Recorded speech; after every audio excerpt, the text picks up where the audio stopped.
can't buy. It resides between my eyes. Walked through the fire, came out better on the other side. See, life's like a beach if you find the sand. And right now, I feel like 100 grand.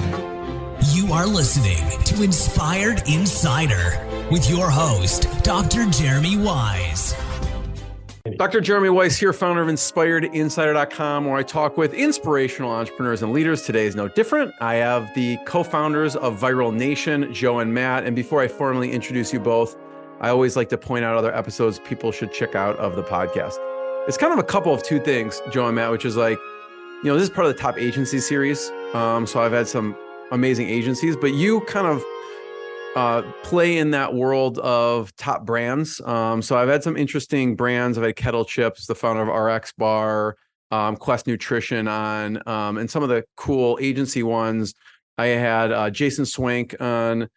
He talked about how he built up his agency to over 8 figures and sold it. And then he's been buying up agencies. That's been interesting. And then Todd Taskey actually, he will pair private equity with agencies, help sell them. He has a Second Bite podcast. He's found some of the agencies make more on the second bite than they do on the first when selling it. And we talked about valuation and business and everything. So those are good episodes to check out there. And this episode is brought to you by Rise 25. And at Rise 25, we help businesses give to and connect to their Dream 100 relationships. How do we do that? We actually help you run your podcast. We're an easy button for a company to launch and run a podcast. We do the accountability, the strategy, and the full execution. We, Joe and Matt, we call ourselves the magic elves that work in the background to make it look easy for the host and the company so they could just create great content and run their business and create great relationships. So for me, the number one thing in my life is relationships. I'm always looking at ways to give to my best relationships. I've found no better way over the past decade to profile the people and companies I most admire and share with the world what they're working on. So if you've thought about podcasting, you should. If you have questions, go to rise25.com to learn more. Lots of free resources on the podcast about that as well. So I'm excited to introduce Joe Gagliese and Matt Micheli, and they're co-founders and co-CEOs of Viral Nation. They actually combine marketing, talent, and technology to help great brands lead the charge in the attention economy. Okay. And Viral Nation works with tens of thousands of influencers across the social landscape, and they fuel growth for some of the world's leading brands. Disney, Amazon Prime, Coca-Cola, Hasbro, Meta, Oculus, Logitech, Walmart, Uber. I can go on and on, guys. So check it out, viralnation.com. And thank you both for joining me. Thank you for having us. You. So I explained succinctly, but go a little bit deeper. Talk about Viral Nation and what you do, because you actually have a few different solutions. Yeah, so Viral Nation is really unique in the sense that our kind of inherent long-term vision required us to tackle kind of many objectives along the way. So, Viral Nation today has kind of 3 unique, business lines, but those business lines over the last 12 months and into the next 18 are actually coming together in a much more succinct way than when we were building them. So yeah, you were right. So we have Viral Nation Talent Group. Viral Nation Talent Group's the world's largest talent agency for social media creators. We represent over 1,000 creators exclusively over there. And, that business is really meant to develop a place, an organization or a safe place for creators around the world to go to really exfoliate the opportunity that they find themselves in, which is, they're creating content for large audiences and they're trying to figure out how to make it a career. Viral Nation Talent, unlike other talent agencies in the world, looked at it not from a talent agency lens, but looked at it from a business partner lens, which is something that, has been a big reason for our success in that specific organization. And really, what we do is we kind of mapped out for a creator, what are those 5, 6, 7, 8 different ways that creators can monetize what they're doing. And then we've kind of worked our butts off to make sure that we're world-class in each one of those areas in one place. For years, creators had this kind of fragmented, organizational design around them. Creators don't have the most business acumen. They didn't come from this world. A lot of them get kind of slingshotted into it. And, unfortunately, a lot of them end up with, 7 different organizations doing things. And what we really wanted to do was create that business consultancy run by technology that allows them to just exfoliate whatever opportunity is there for them. So Viral Nation Talent Group has really come a long way and thrived over the years, and we can unpack it some more in terms of the technology and the different service lines. Viral Nation Marketing Group is our biggest organization in terms of people. Really And quickly, Joe, on that front, before we get to, I do want to unpack it a little bit there. Sure. We'll go, but on Talent Group. I would love to hear, well, I want to talk about the 5 to 7 ways of monetization, but I always think of like Scooter Braun discovers, Justin Bieber, right? I'm curious who you now probably people are coming to you because you're more known, but early on, in the early days, who are some of the notable people that you, or what were you looking for in discovering some of the talent that you can match with and help them monetize? Go ahead, Matty. Yeah, I think that we were looking for more developmental talent when we first started, where this was so new. Remember, Jeremy, this was 9 years ago, and no one understood what the term influencer meant. So, for instance, the first talent we ever signed was a parking lot attendant at a local hockey team. And the most he had ever made off his social was $50. So that and he had about 250,000 followers at the time. Really, a parking lot attendant? Parking lot attendant. He used to make these funny videos from inside the parking booth. And he lived in an apartment with 4 other friends, came from a working class immigrant family. And that was a catalyst for us we changed his life in under a month, where he started making thousands.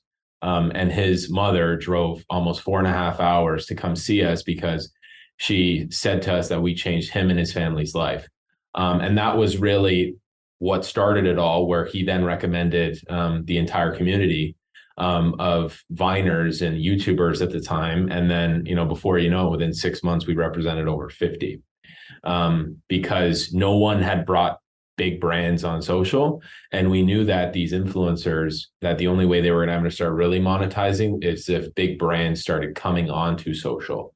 So it happened really quickly, but it was because, these people didn't have they weren't making any money. They were working minimum wage jobs in addition to, being a content creator on the side. And then we showed them that they can turn a passion into a career. That was literally on our deck and what we talked about with these influencers at the time, turning a passion into a career. What those influencers didn't know, Jeremy, was that me and Matt were staying up till all hours of the night emailing every brand who would take our email. If you start to look forward, it really started to snowball and the space started to grow. We launched Viral Nation Marketing a year after we launched Viral Nation Talent. So what was interesting was we were able to lead the space on the brand side and the talent side at the same time. So we were truly, early pioneers of what that space looked like, and we were really busting our butts in the onset to really just put it on the map. If you fast forward to today, the nuances of that have fluctuated so dramatically, right? I think originally influencers and creators were seen as these kids doing silly stuff in their basement, and folks didn't really respect the craft. That changed a little bit for a while. Then it was a fad potentially. So the creators have been through a lot of stuff over the last 10 years. But if at some point, though, I think the general public and typical talent companies started visualizing them as these micro celebrities. And that's where we veered the other way. We see creators as the next generation of media organizations. And we're not in the business of trying to recreate a CAA or UTA or William Morris or one of these talent companies. We want to create, Accenture for talent. Right. It's Viral Nation is the CEO of your media company, and we're going to work our hardest to make sure that you're capitalizing on every opportunity. So when we go back to those monetizations, you have what everybody in the world does and does alone, which is brand deals, right? And brand deals is how the space feeds itself. But there's so much beyond that. So, we started really working on the first thing we opened up what we call creator studios. So creator studios, so we had brand deals and sponsorships. Then we went creator studios, which was helping to monetize the channels themselves. So cutting deals with Facebook and Snapchat and YouTube and folks to try to figure out how we can really maximize the earning potential on the platform. And we run, I think now, Matt, keep me honest, probably about 300 or 400 big creators through that specific channel. Then we went to original productions. So, there's this, creators are incredible at what they do. And, these new streaming companies are craving content. So we started offering a division that helps creators kind of go from social to creating long form opportunities that can fall on the Netflixes and the Hulus of the world and et cetera. Totally. I mean, just on that point, Joe, like I've been watching Dave. I don't know if you've seen that show. Dave, I don't know where he started, but he did definitely have a viral video on YouTube of, what I'm talking about. Yeah. And now I'm like, he's got a Netflix show. Yeah. And call the streamers stupid, but when you get a show coming from Viral Nation, it comes with 100 million eyeballs behind it, right? So, there's merit to the fact that people already like their stuff at scale and they're their own promotional vehicle. There's a lot of compelling aspects. I think we have about 47 shows under development. So let's plug a few. Are any out that we could plug for people to check out? Or you know what? I don't know, Matt. Is there's any out? Like we just rolled out the program in January of this year. Okay. So a lot of that stuff, as you know, takes a long time production. So those ones are signed. And they're all in different stages of production. Some are in pilots, some are about to go live, but I don't think any have hit the circuit yet. But I can circle back. There might be a couple. Yeah. But it's crazy to think that video, and then I'm watching Dave and like Kareem Abdul-Jabbar is in the video with him. It's wild, right? The journey for them must be wild. Yeah, it's really something. So you have the brand deals, the creator studios, original productions. Then we have a podcast division, which is up your alley. But we brought over a guy who was running the second largest podcast syndicate in the world over, and he began putting together the rails. So on that, and by the way, we don't compete with them because we really specialize in B2B. So I tell people, if you have a comedy podcast, I just know you understand the space. I'm saying True Crime Podcast, I'm like, we are not the company to help them with that. It's a B2B podcast. You guys have like people with, millions and millions of followers. It's a totally different business model too. Yeah. So you have to think of it this way, like each creator can fit into these different verticals uniquely, right? So someone who might not be as good on the original production side might be an incredible candidate for a podcast. So I think there's about 60 of those. There's about 8 or 9 of them live right now. They're doing really, really well. Then outside of podcasts, then you get into what we call OTT or over the top. And basically we've developed relationships with all the top streamers in the world and the companies who distribute on their behalf. And we actually shoot catalogs of past creator content into these OTT networks to extend the life and value that content a little bit further and add some other revenue potential. Then we have our ventures team. So I'm really proud to say we have 100 talent ventures. A bunch of them are live. Everything from a salad bowl company to I know there's a condom line that just went out. There's a lot of really interesting ventures coming out of these guys, a halal yogurt brand. So it's really about are there any there we can plug? So I want to talk a little bit about the venture side too. So like the talent are basically able to produce their own products and business essentially out of a consumer-based business, it sounds like, out of this. Right. So each of these divisions I'm talking about has basically a leader or someone who's overseeing it, and they have a team. So it's basically like, think about it like a creator comes in, they get an assessment done. Based on that assessment, it'll tell them how many of those doors they can unlock. Yeah. Based on the doors they unlock, those guys show up with all the assets and all the teams necessary to get it done. So if I'm a creator and I come and sign in the Viral Nation hemisphere, I might, in my first week end up on a couple-hour call with the podcast division, a couple-hour call with the venture division, some OTT, et cetera. And it's really just about taking advantage of what they've created. If you look at traditional media companies and what they're pulling in for the eyeballs they have, we have one talent who does all of CBS per week. I think it's a tidal wave that's on its way in, and we were really aggressive in making sure that we had the world's only single source solution for creator. Truly, we're the only company on earth that kind of has that entire setup at max volume. So, wrapping around the talent in that way became a huge value proposition. And we talked about earlier us citing the parking lot attendant. Now, Viral Nation will receive anywhere between 100 and 300 applications a day from creators around the world. We've developed a really succinct rubric on how we're choosing which creators we're working with, because we don't want to, you don't want to have 50 folks who do the exact same thing. You don't want, you start to learn from our data who performs well in which divisions. So we're very succinct and purposeful in how we're onboarding folks into that world. And the thing's growing like it's a good problem to have. Yeah, it's exciting. It is truly exciting. And I'll cap that off with, and Matt can kind of go into more of the detail, but the goal of that company again was not to be a talent agency. It was to become a sophisticated, almost consulting backed by tech operation. And people thought we were nuts, Jeremy, when we said we were going to do that 3-4 years ago. We're here, and now we're revered across all of these different spaces. And we didn't just stop there. We actually made custom tech to bring the talent company into a true tech-led business, which was also something people thought we were nuts. Me and Matt used to say, we're going to have the first tech talent company, and people were like, okay. And they thought we would make just,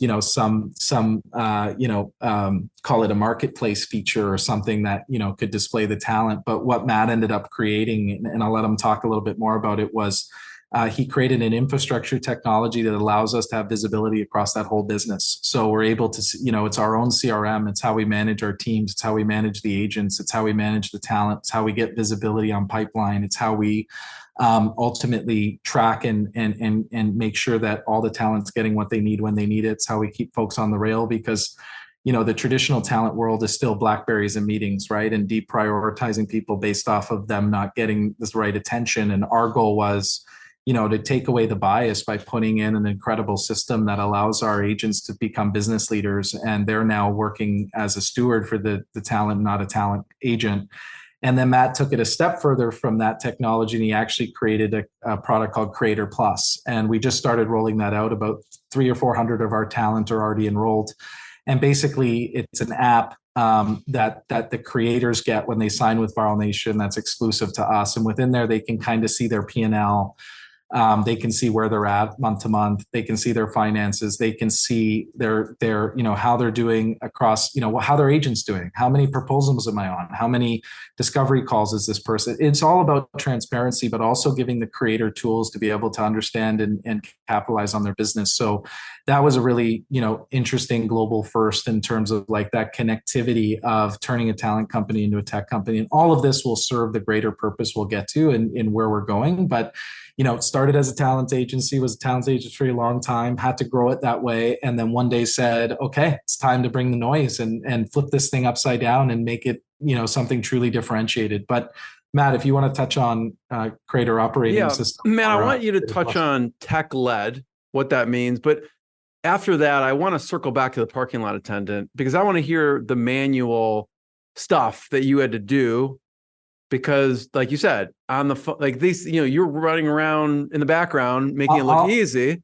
So yeah, I can knock that one out for you. Basically, man, it was, you have two options. One is you wait for a brand to reach out for them, and then you broker that relationship to fruition, and you basically gain your value by increasing that opportunity or exfoliating it, and et cetera. Or you gotta use the data of the audience you have in terms of their audience, find the brands that align with it. And me and Matt used to go on LinkedIn.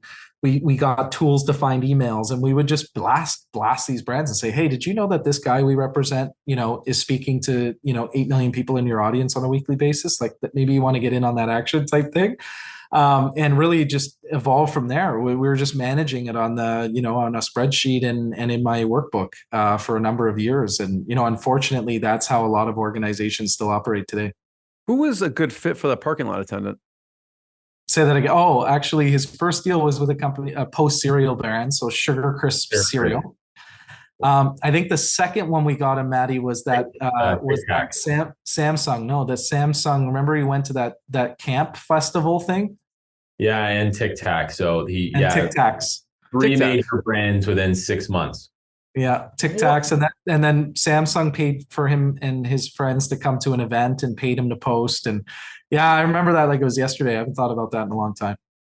That's wild. So, I mean, in those days, like you were mentioning, kind of like those 7 things that people can monetize. It was really brand deals, and like that was all there was. Right over time, now you have the creator studios, the original productions, and everything else that you're bringing in. But it also sounds like you're kind of creating like an all-in-one solution for these creators to manage their P&L, that have it's almost like a CRM also, because they can see where things are at so that they could just worry about creating. And then you've kind of taken all these other pieces off of their plate. But the problem was they were operating in a vacuum before with very little oversight and no direction of who's good and who's not. So you would have a creator, like, let's just role play this out for a second, Jeremy. It's like, I'm a guy who all of a sudden has 1 million followers on YouTube. And basically what that does is it signals the attack. So now what happens is the podcast companies that just do podcasts, the venture companies that just do venture, the brand deal companies that just do brand deals start going after these guys. And what they end up with after the first year is not a lot of efficiency in them. They have a lifeline. They have a lifespan. Right. And that first part is actually their biggest opportunity, not only to grow, but to monetize. So they waste about a year fragmenting this. And now someone who doesn't understand any of those pieces intrinsically is now dealing with 7 or 8 or 9 different companies and contacts. And it's broken. And it's predatorial in a way because the talent doesn't understand how to properly vet those opportunities. So our goal was almost like equal parts revenue driving, obviously, because we're running a business, but it was also like, how do you safeguard these folks to just get what they need, as opposed to them trying to go out in the wild with no map and no guidance and no acumen and try to piece it all together. It's too hard. And unlike celebrities and unlike athletes, they don't get the formal training. They don't go through, I was in college, then I went to the NFL, then they don't go through, I auditioned in LA for 6 years, got that first part as like a backup and got to see the space unfold. These guys go from, my son to all of a sudden, speaking to hundreds of millions of people. So the space needs Viral Nation talent run the way we're running it. And we saw that. And, my hope is that there's lots of room in this space for competition. So my hope is that, other organizations start to adopt this model over the next 5 or 10 years. And because there's space for us, right? There's millions of creators. But something's got to change, and we got to get pretty serious about how we're helping these guys and girls, basically take advantage of the biggest opportunity of their lives. Matt, talk about tech-led. What that means.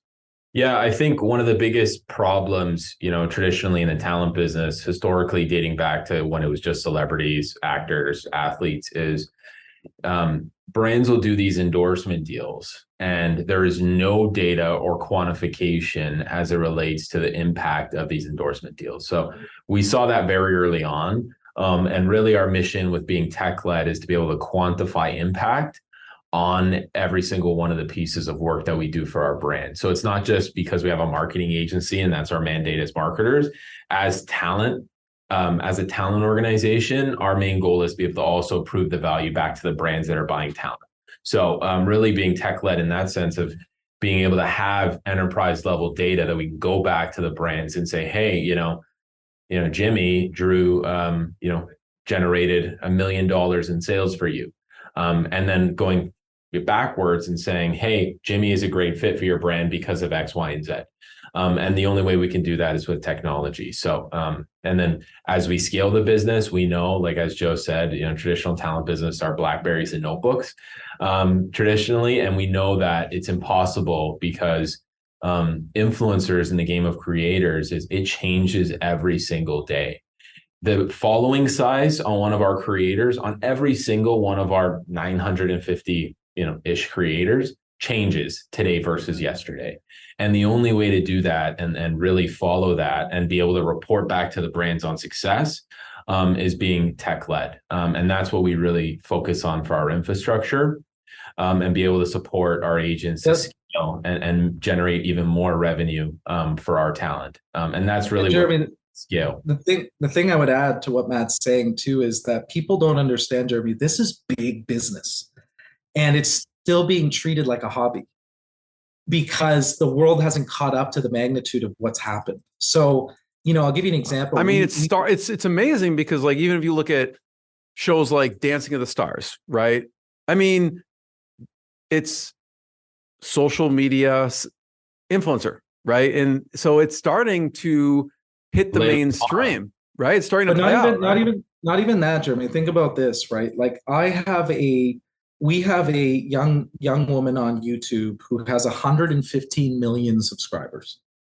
And she does hundreds and hundreds of millions of views of kids every single week. And she outpunches the amount of people who watch Disney releases. And we're still working on getting brands to understand that value. That's where we're at. But you might see a Disney show on the Disney Channel monetizing at 300,000 an episode and 400,000 people watched it. And she might be monetizing at 2,000 or 5,000 or 10,000 or 20,000 an episode, and 65 million people are seeing it. This is big business. It just hasn't caught up yet, which is why this kind of tech-led, multi-pronged enterprise setup that we've kind of motioned into over the last 3 years, because it's not easy, Jeremy. This took like pain, like you wouldn't even believe, to get it to this right spot. But we're almost like not building for now. We're building for when the world figures out what's going on over here. There's going to be an expectation that no one's going to be able to meet but us as it relates to how this scales. Yeah. And would you say, like right now, you were mentioning like Disney versus this creator, and they may get more views. Is it cheaper for brands? Like, is now a time for brands to like really get in? Absolutely. Because they're getting it kind of on the cheap at this point until people figure this out. So it was even cheaper. Think about this. It was 90% cheaper than where it is today, and it's still cheaper. So yes, the issue is, and this is a good segue into Viral Nation marketing, is these large organizations. So to caveat into the Viral Nation marketing side of the business, Jeremy, huge organizations are what we call media led, right? So Viral Nation specializes in enterprise clients. It's just where we play. Scale is our biggest advantage. So when you think about these big organizations, Coke, Disney, Walmart, whomever, right? They're traditionally very much media led organizations. So if they have $1 billion pot, 90% of that is going to traditional media and other that would be in those buckets, even to this day, right? So what Viral Nation marketing is really taking on is how do you help these large organizations around the world adapt to the change that's happened in culture? And that change is magnificent. So now you have organizations like the one you see on the screen shifting from media-led to social media-led, and that is a massive undertaking. And Viral Nation's kind of the global leader as it relates to helping folks make that transition. And that transition means social content, social strategy, influencer marketing, employee advocacy and employee marketing, experiential. It's just a brand new world, and we're taking this message into that new world through these new pipelines. Mm-hmm. And you know what, to add to that, I think some examples that really resonate with people is now how media, traditional media is, people are using traditional media in order to grow on social media. The best example that I always use is all the reality shows you see on Netflix, which are the #1 shows in the world, and how every single individual goes on one of those shows, honestly, to become Instagram famous. Like that's pretty well what the majority of them do. And then you've seen conversely where now Netflix is also using the influencer stories as their #1 call it, viewed programming. We see what the Pauls have done. We don't need to go into that, but it just shows the scale and the quantum of how these things are really transforming. Well, Matt, to bring that all the way home, Jeremy, like look at what happened with the Taylor Swift and Kelsey thing, over the last couple of weeks. That is what we call a social media storm, right?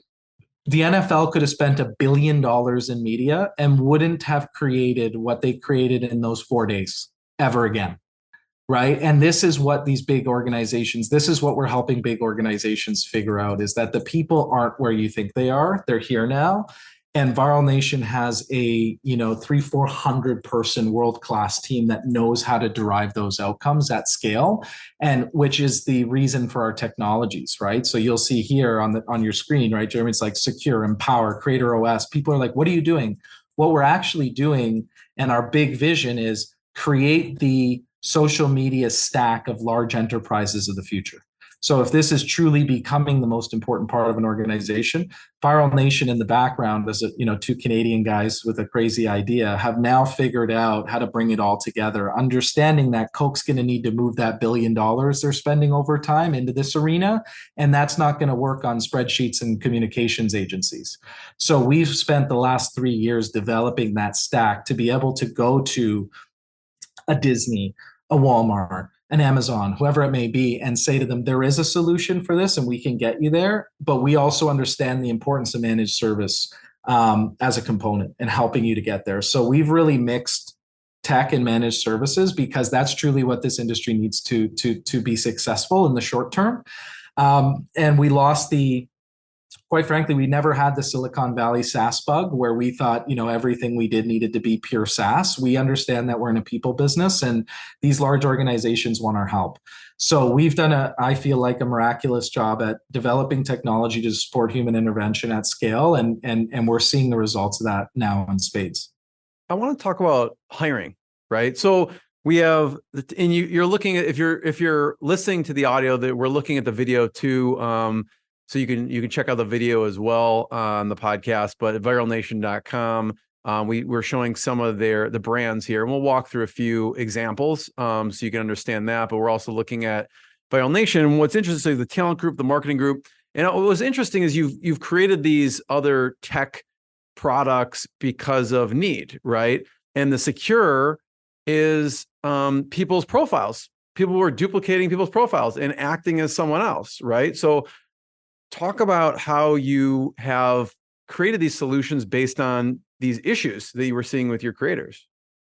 Yeah, Jeremy, it was, and Secure, it really does a lot of that. And it started off as a need because some of our enterprise clients who are incredibly brand sensitive, I won't go into names as to who they were, had tasked us with saying, before you hire any influencer or any celebrity for my brand, I need you to prove that they're brand safe.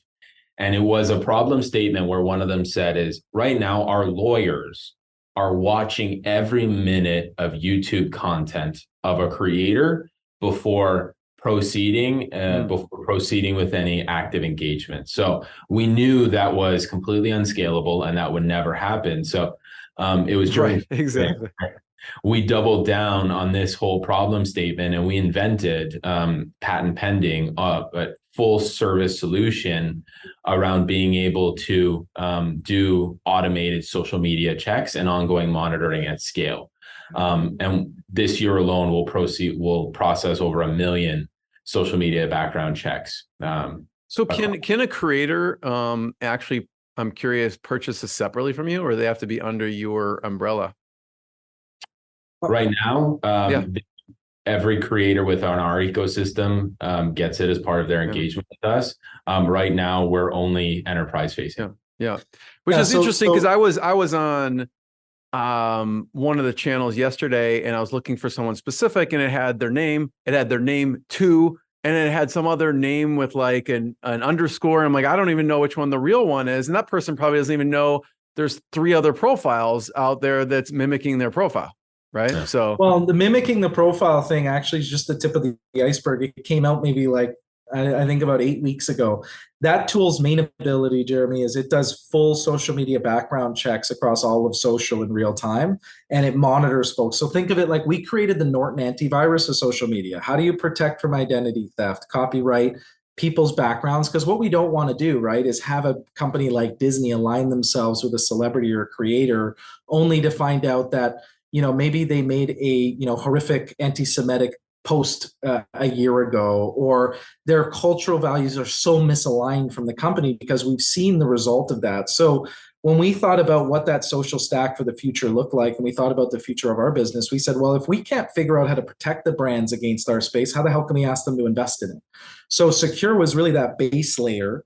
And then from there, we went into influencer technology. So we built tech, world leading tech on the influencer side. Then we built own social tech. Then we built employee social tech. And basically, these large organizations, Jeremy, socials become so important so quickly that organizations fumbled it. So when, Instagram was important for Pepsi, they hired, some junior 20-something-year-old marketer and were like, go do that.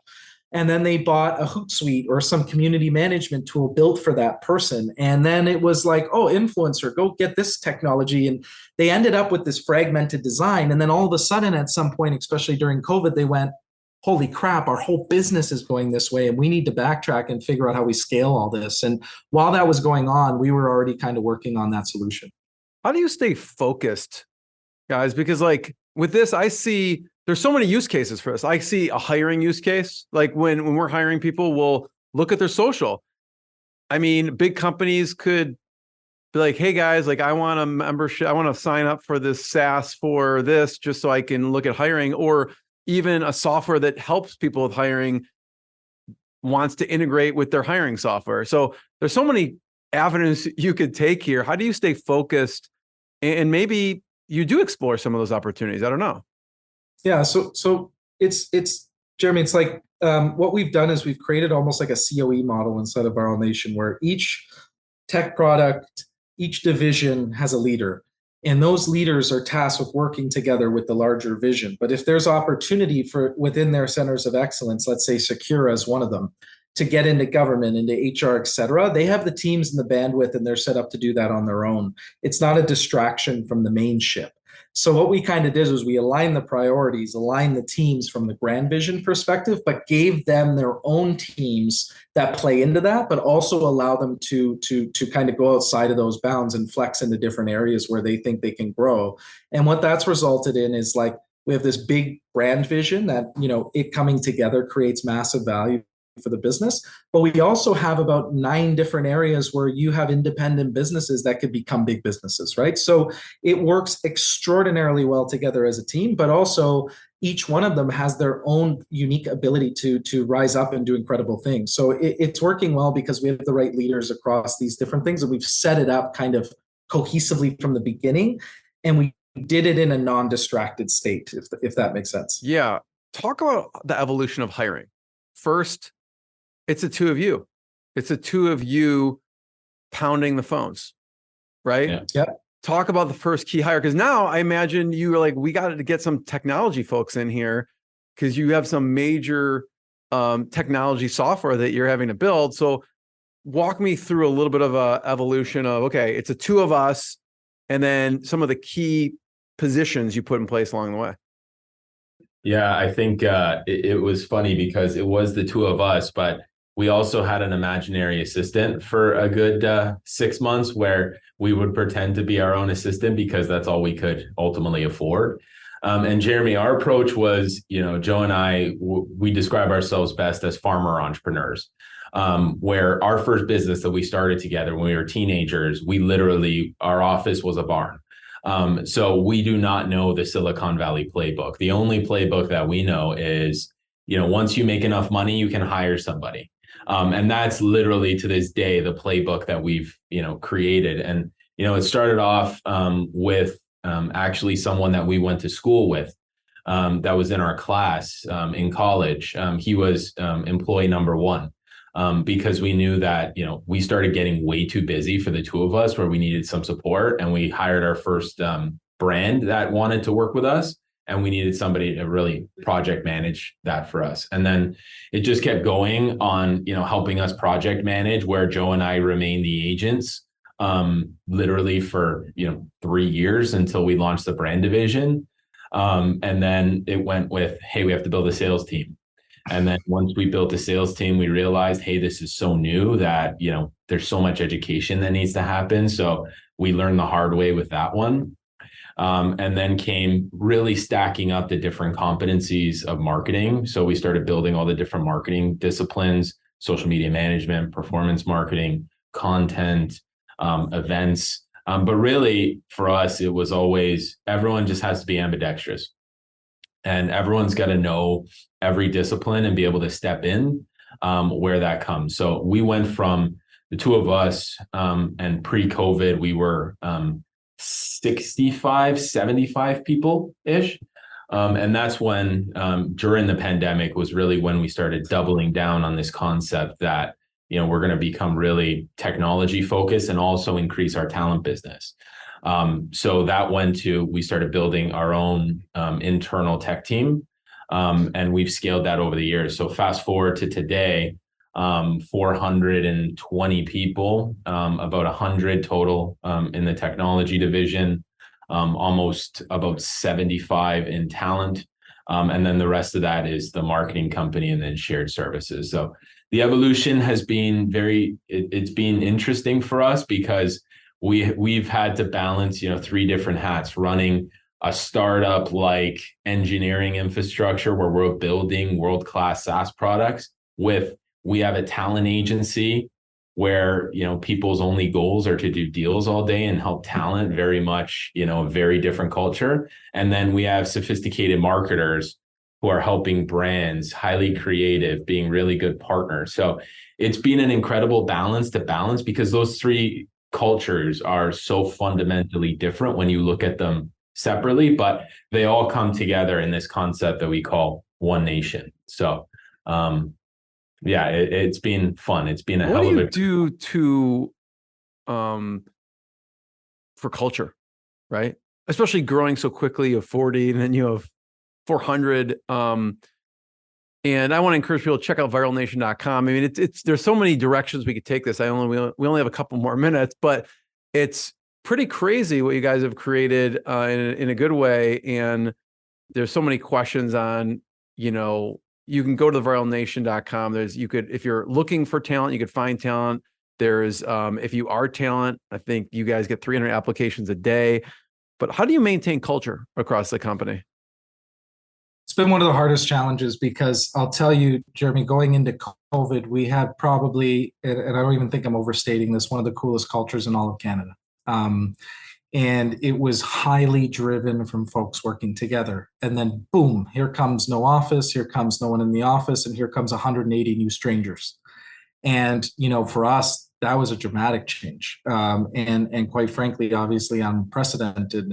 And so we've done a number of different things. I think, our core principle that prevails against anything is, me and Matt's willingness and desire to kind of lead by example. So we're not that CEOs type who, kind of just sit there and hope things go well. We're not the type who are disengaged or just do the big meetings. Me and this guy roll up our sleeves and get in there with our teams. Doesn't really matter what part of the division they're in. And that's done us so well, Jeremy, is that leading by example and just being, keep up with me and we're good type thing. And that's been a big secret of success for us. And then the other thing is we've been learning from guys like John Ruffalo and Todd Bowley and folks who mentor me and Matt to start implementing different things that just allow people access to information. I think that was one of my biggest learnings this year, Jeremy, is people can cultivate some pretty crazy shit if they don't know the real shit that's going on. And over communicating what's going on across the company with our teams and, making sure people are heard and having conversations as a group and letting people in on what's going on has made a dramatic impact. I think we still have a long way to go to get back to where we were and, find the balance between the work from home. And now we have people working all over the States and in Europe. And, so I think that there's a big challenge that we're on top of and we're tracking. I don't know if anyone has the perfect answer. If they have it, Jeremy, and they give it to you, please send it to me. But we're working hard on it every single day, and we're being pretty transparent with the company that we are, and they really like that as well. So we've been just really over communicating and making sure that everyone's feeling like they're equal, and everyone can kind of see that all of our leaders are digging in. And that's been our magic to kind of success up to date.